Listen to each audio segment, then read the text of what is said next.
We're here with the Psalters, and the space that we're in here is called Circle of Hope. This is an abandoned warehouse that we fixed up together, and now a lot of our communities and households come together and our cells meet for worship.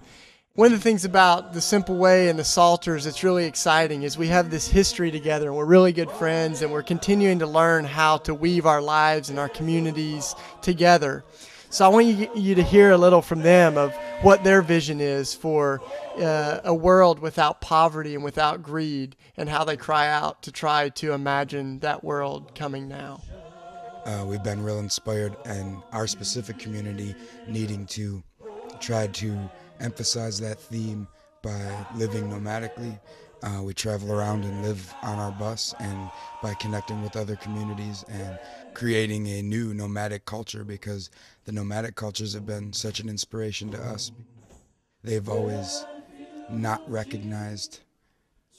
a place and private property as being theirs, and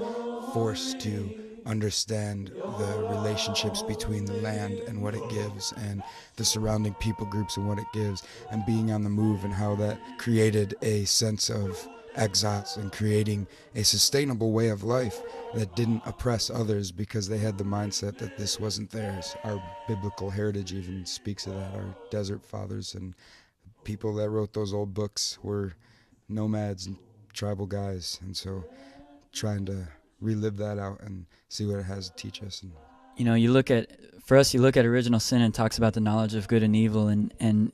you follow the story, and it's man taking matters into their own hands and saying, this is mine, this is my land, this is my property, this is my house, and I'm going to protect myself, and I don't need God to protect myself anymore. And I think that is the nature of, that's the root of where a lot of our sins take place. And economically, we create all these different systems, and some are better than others, but all the systems of communism, socialism, democracy, and capitalism, they're all ultimately humanistic, and they ultimately are, they end up in that same sin of elevating man to God and saying that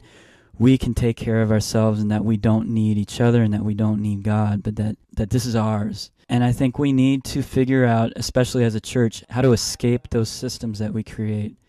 and start living in a grassroots way again, and start living in a way where it's like, no, this isn't mine, this isn't my home. My only home is in God, and being united in that together. And then from that joy and that excitement of knowing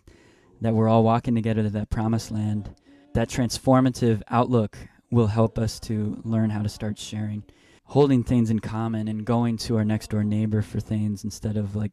creating this huge system that hoards, takes away from those who need, and just elevates those who have the most.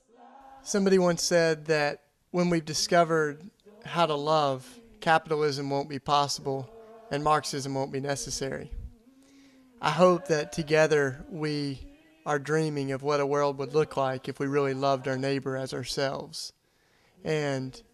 I think we can find the roots of that world in the spirit of the early church, when it says that there were no needy persons among them because they shared everything they had. They ended poverty, and I think we can do it too.